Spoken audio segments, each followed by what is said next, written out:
I would like to very excitedly welcome in comedic actor and Chicago main stager at the Second City, winner of a Jeff Award, and the star of an upcoming pilot that we're going to try and get you guys to see if you can. It's Tim Baltz from Chicago. How are you, Tim?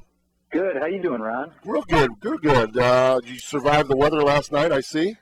I did, man. Hey, thanks for that Goo Goo Dolls intro. That made me feel real special. Well, you like those guys? I do, too. You know what? I like those guys best because they're like me. They made their change in life and finally hit it big later in life. I wouldn't say big, but you know what I'm saying. Yeah.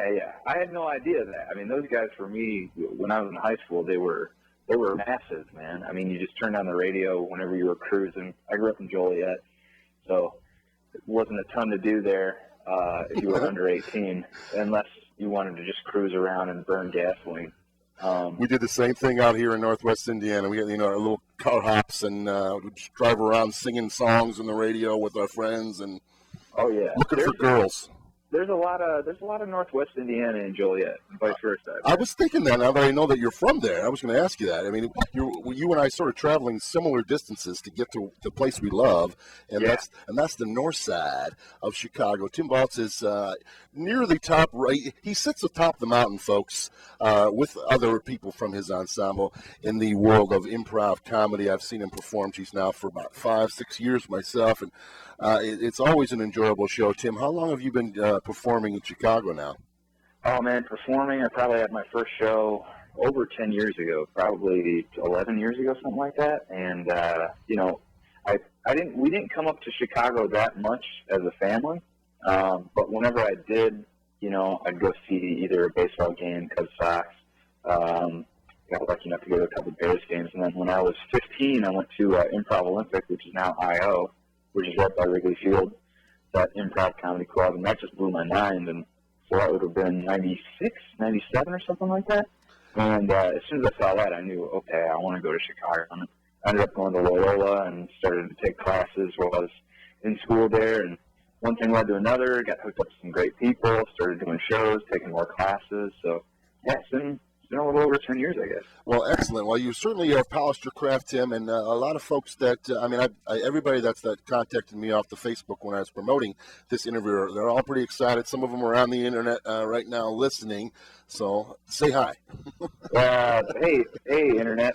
I hope you guys have one of those little jelly pads in front of your keyboard right now so that your wrists don't hurt. Right, you're thinking that's what's the word? What's they call it? Echo. Everything's. I can't remember the word right now, Tim. But Tim, you're 32 years old now, and you recently were 2 shows at the ETC Theater inside the Second City, 1 show at the main stage. How was that? I mean, I've seen some shows there. It's a pretty massive room, and it's sort of amazing how intimate it can be when you're talking those kind of shows. Yeah, it's incredible. I mean, that was a dream come true for me for 10 years in the making, getting to that point. Probably longer than that. I mean, 10 years once I started taking classes and stuff. So it was definitely a huge privilege and an honor to get to do those stages. And they're different. ETC sits about 180, and main stage is about 300. So they both have their own unique charm. ETC doesn't really... they don't get the producer's eye as much as main stage, or at least that's what they say. Mm-hmm. So it's a little bit, it can get a little goofier. It's a little more Chicago-centric. Like you can talk about the city itself, and the audience kind of gets it. And main stage is a little bit broader, but the history in that room, you can feel the room like breathing. You can feel the Murrays and Farley and the Belushis and Tina Fey and Rachel Dratch and like all the great people that have ever walked those boards. Like you can feel it when you go in. Even if you're just visiting, it's a real special feeling. Well, it's great that you've got there. And folks, I don't know if you understand this, but really, I mean, what Tim's saying, that the number of folks that are involved in these shows are very limited, considering, I would say I know probably 2,000 improvisers now from my time up there in Chicago. And there's just a small number of folks that, pass these auditions and are able to work on these stages, because that's just how it works. You get a good crew together. Everybody's pushing towards more and more success and continuing continuing to entertain folks. Geez, Tim, tell us about one of your most stressful auditions. Oh boy, I mean, at Second City, you mean? Sure, anywhere really. Well, here I got one for you. This was last summer. So I've been at Second City, and every summer, pretty much every summer, maybe every other summer, SNL and Lorne Michaels come into town, right on. And they're there to scout talent and stuff like that. And last summer, they'd seen me before, but I'd never gotten called. What they do is they come and see you, and then if they like you, they bring about 10 or 12 people every summer out to audition. And they go to New York, they go to Los Angeles, they go to Chicago to scout. And they only take like 10 or 12 people each year. Sometimes they take more if a lot of people are leaving. But last year, I think it was like 12 or 13 people. And I got a call. My agents called me and they said, you got an audition. They're going to fly you out such and such date, and you'll have 5 minutes to do 3 characters, 3 impressions. You're going to be right on the stage where the host gives the monologue. So you're in Studio 8H where they film SNL, and there's going to be about a dozen people in the room watching you, and you're playing to the camera, so you can't even acknowledge that they're there. So scary. I got flown out. I mean, it was the most surreal thing that I've ever done. They say it's the coldest room in the industry, because I think that they're trying not to laugh because they want to see how you handle that. Right. It happens a lot live, and so I kind of stayed in a dressing room until they were ready to go. They come and tell you, okay, you got 5 minutes. So you think, I got just enough time to do my 5-minute set again. I got about a minute and a half into my set, like rehearsing it, and a lady came back and she's like, okay, we're ready to go. I'm like, oh man, okay. I took my props, went down into that little hallway, where you see the host like walking around if they leave the stage. Yes. That little back hallway, and I'm looking at all the pictures, and I'm just trying not to hyperventilate. I'm hyperventilating talking about and thinking about what you're talking about right now, sort of, honestly. Yeah, well, it's weird, because I know we've talked before about how much we watch that show and how much we love that show. Never missed I grew up sneaking downstairs when I was like 9 years old, so that I could watch it with my face like 3 inches away from the screen, the volume on the lowest setting, so I wouldn't get caught. Me too, because I had to change the channel. If they walked in, I had to change the channel real fast, so I had to be right there by the TV. So I had to turn it off and hide. They didn't mind that I was up, but they said, we can't be watching that. Chevy Chase is going to talk about marijuana here in his news segment. I mean, stuff like that. And yeah. I obviously they didn't pick you yet, and we have a lot of you and I both have mutual friends and people that are working on the show. Yeah. But I honestly have every faith that one day you will be on that stage and just killing it, because it's in your blood. The very first time seeing you was in a 2-man show, Tim, and you just have this very relaxed, even though you might have been hyperventilating, and which I did pretty much before every show. You just make it seem so effortless, and that's where the gravy is, I think. Well, thank you. I appreciate that, Ryan. And for the record, I hyperventilated a little bit. I'm getting nervous just thinking about it again. Yeah. But I calmed myself down. The guy that went before me, I was in this little hallway listening, and he was getting nothing. Or at least I couldn't hear any of the laughter that he was getting. Mm-hmm. So it kind of mentally prepared me to get no laughs. So they lead you in there. They're like, okay. I went into another back hallway under the raised seats that you see there. Sure. And I passed the guy that just went before me, and he had this look of just death on his face. No blood. I know. He's like, good luck, man. I was like, yep, thanks. And the stage manager's like, okay, are you ready to go? And I was like, yeah, what do you need? I need a table for my props, and I need a chair. Like, okay. So he's like, we're going to set that up. He ran me through. He's like, when the red light is on, that's when you start talking. You play to the camera. You don't play to them. And then I'll always remember it's like a movie scene. I walked from that place, like right under the seats, up all the way to the stage and set my props on. And as I'm walking out of the corner of my eye to my right, I see appear like Lorne Michaels, Seth Meyers, Higgins from the Jimmy Fallon Show, and like all the 10 writers and producers behind them. And I'm just like, hey, how's it going? How's it going? It's got to be amazing. Well, we're going to take a quick break, Tim, do some weather and traffic. I'd like to come back and ask you about people that do comedy there. They're familiar with what a Jeff Award is. I know how prestigious it is. I want to share with folks exactly what that is, and try to. I know how humble you are. We'll try and squeak some stuff out of you that because it's such an honor to get that, along with the Brosters and other places where they can get a chance to see you in action. Yeah, sounds good, man. Okay, hold on a minute, Tim. Guys, that's Tim Baltz from Chicago. We'll be right back. AM 1230 WJOB.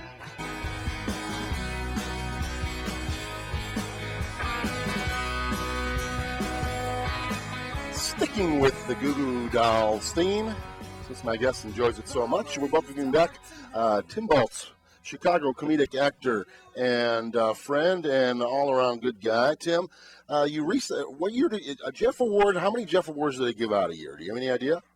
I don't know. There's a lot of different categories. It's like the Tonys, but for Chicago, or like the Golden Globes or Oscars for Chicago theater. So they have a bunch of different categories, just like all those award shows. But they have one that's for musical or review. And that's the category that Second City's normally put into because they don't really fit any of the other categories. Right. So for an actor, you're eligible for one category, and that's best actor or actress in a review. And when did you win that? That one was in late 2011, and that was for the second ETC show that I did called Sky's the Limit, Weather Permitting. And that was a massive honor. I was up against Sam Richardson, the actors on the main stage, the Second City main stage, who is a friend of mine and an amazing performer, and was just as deserving of the award. And it was a huge honor. It was not something that I had ever thought was possible. The odds, I think, are usually against Second City actors in those scenarios. No kidding. They don't really fit the traditional mold of Chicago theater. So the critics that are coming to watch the show, the committee of the Jeff Award, I don't know what their take is on Second City, but I was incredibly flattered. I didn't think that it was possible, and it was great. My parents were there for the ceremony and all that. And when they announced my name, Sam Richardson was the first guy to hug me and tell me he was happy for me. So it was a surreal night. One of those things that I think probably 10 or 15 years from now, I will realize just how cool it was. Well, congratulations, and you are certainly worthy, Tim. Folks, you may actually know Tim Baltz. He can be seen on several commercials out there. I believe the first one I saw you in, Tim, was a Miller Lite commercial that I saw. I don't know how many others. And then the super fun one that I really like is the Galaxy 3. For U.S. Cellular. Yes, and I have to ask you, he's the redhead. I described it a little bit. He's sitting in a booth talking to an older man about what great apps they have, and the apps are super funny. And one of them's like, it has an app for pickup lines, which I'm not even sure if it really does. Does it really have that on there? I don't know. No. Did you write all those? Well, I get to improvise a little bit. The ad agency that writes them is Mullins. They're based out of Boston. They're awesome people. U.S. Cellular people are great people, too. Every time that they're on set and I get to hang out with them, it's a really good time. So they'll let me improvise a little bit. It's only a 30-second commercial, so I can't do too much. But that specific one that you're talking about, I got to riff a lot on. And I think the outline, the button to that commercial is there's an app that tells you if any of your family members are birds. Yeah. And I remember that one specifically. They were like, oh, man, we're going to try to get that one in there. And then they did. And people were like, I'd be getting frozen yogurt someplace in Chicago. Seriously, like every time I go get frozen yogurt, someone's like, hey, you're the U.S. Cellular guy. Hey, my dad's a bird, man. He's a bird. I'm like, all right, okay, cool. Can you imagine? I mean, that's what it's like, and I get it sometimes too a little bit around here. It's only like I'm ordering food at the deli, and they go, "I know that voice. You must be Harlow." I'm like, "I just want my turkey, and I want to go home." Okay, it's nice though, I guess, if you get recognized here and there. But I think they're all pretty great. I mean, you see a lot of your friend Brad Morris is in quite a few of those, and super funny. I mean, the Corey Hart one is just to die for, and I mean. tell me, improv in general to you, I mean, is it, I mean, it's super fun to do personally, but would you say, agree with me, I mean, it's sort of the fellowship of the group together, group dynamic, versus like, say, stand-up or sketch, and this, you know, the scariness of the idea of it, we're all in this together, we don't know what we're going to do, but, I mean, is that what draws and keeps you doing it, really? Yeah, I like the surprise of it all. You know, I think a lot of people will say that when you laugh, it's because you're surprised at something, you know, and that surprise is what keeps bringing me back to shows where I'm playing with, you know, I'm playing with my friends, and I don't really know exactly what they're going to say, and they're all really hilarious people, and I'm kind of, I know that at any point they can say something that's going to turn the show around, or that's going to make the audience laugh really hard. And then all we have to do is build on that. So I like that, although I do respect what stand-ups do, because it takes a tremendous amount of precision. Sure, and, definitely. And just a ton of courage. Personally, I like the improv because it kind of blends acting with, you know, telling jokes and getting your favorite people together and just goofing around. And the better you get at it, the more natural you make a scene, you know. I don't know, I'm kind of addicted to that rush of not knowing what I'm going to say, not knowing what my scene partner's going to say. It is. And it's sometimes you start slow and nobody wants to say anything yet, and that tension builds up. And then when you get a release, it's so much more fulfilling. I mean, especially from the audience. I mean, something. Well, I didn't laugh that much. I go, yeah, but what were the quality of those laughs? Honestly, you know what I mean? Yeah, they're so surprising. It's also, I don't know, I just love that. You know, you're making it up out of thin air. Right on. So you real like the difference between like silence and a huge laugh always feels way bigger to me. So you're right; it feels more fulfilling when you get that big laugh. No doubt. Well, and Tim, you've been doing some webisodes. You also did a pilot. What was the name of the pilot again? The pilot's called Shrink, and it's about. You can find it on Vimeo.com if you download. Not download. If you go to that site and you search Shrink pilot, or because it was a Vimeo, like, I don't know, Vimeo staff pick or something like that, or you can find it at www.shrinkwebseries.com, and that started as a web series, and then we made it into a pilot, and we took it to the New York Television Festival. We ended up winning Best Comedy Pilot and Critics Award, which was great. We got, you know, like kind of allied with a production company, and then we took that to LA and we pitched it to networks, which was my first time doing that, and a really cool experience. Well, I think it's going to. You also got something going on called Roasters, right? Yeah, that's super fun. Pugs, he's wearing a shirt, folks, that says "Pugs, not drugs." So funny. That's a collision of like something that we see. It's a little Midwest. I love the Midwest. I'm addicted to it, and it's a collision of like bros, you know, like real bros and jocks, and then the hipsters that you kind of find in bigger cities. And Roasters is when bros decide that they're also going to be hipsters, or vice versa. Right. So the guys that wear their knit hats inside, which is you. Yeah. Well, yeah, that character. Right on. Which is that character exactly? Which you play a ton. Can you share with us? Just jumping back. Was there any famous characters that you did in your SNL, your most recent SNL audition? I'm not going to ask you to do one on the spot, but. Yeah, I did a couple. So my impressions, I think I did Harrison Ford. And there's this great YouTube video. If you search Harrison Ford family compilation, you'll find this compilation of all the moments in Harrison Ford's movies where he references his family. Like he references his wife, or he references his daughter or his son or whatever. Sure. So I did that, which is, you know, it's like, give me back my daughter. Where's my daughter? And, there's just a ton of lines like that where he's like, that suitcase belongs to my wife. That's not your suitcase. It belongs to my wife. He says it twice every time. Just dress on it. Dude, brilliant. We got to get out of here real quick. I want to let everybody know that you can see Tim play with another friend of mine who I think is as brilliant as Tim, Barry Height, in a group called Family Treehouse Boat Accident. Did I get that out right? You got it. And it's at 10:30 at the Isle Theater. It's a stone's throw from Wrigley Field. If you go to Clark and Addison, just look around that block right across from the Cubby Bear, and you'll find this wonderful theater that was, Tim, that was my first stop in this whole road. I've done one show at Second City that we sort of just used their space for one, and just studied at the Annoyance and the IO first, and I super enjoyed it. The word we were looking for earlier, Tim, was ergonomics. It just hit me as far as our eyes burning from the TV.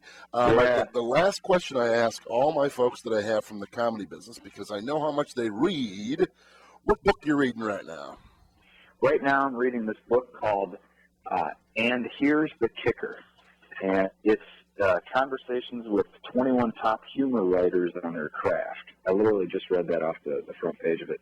But it's a great book. If you like comedy, if you like the idea of writing comedy, or you want to write comedy, or you just want an inside look into comedy writing, it's a great book to pick up. It's called And Here's the Kicker. Right on. Believe it or not, I'm reading the SNL book where it's written by all the guys that, it's just snippets from all the performers, the writers, the producers, Lorne, from the inception of the show. I think I'm in the middle of season 2 right now, where Bill Murray just beat up Chevy Chase, and they're speaking about it. But another book, if you haven't, I imagine you've read that already, considering what you've read. But I wish you the best of luck, Tim, and all your future things. And I'll see you soon up there in Chicago. And someday maybe I'll get a chance to do a scene with you one day. That'd be just the best. Likewise, Ron. I look forward to it too. Thanks for having me. Thanks, Tim. Thanks. Talk to you soon.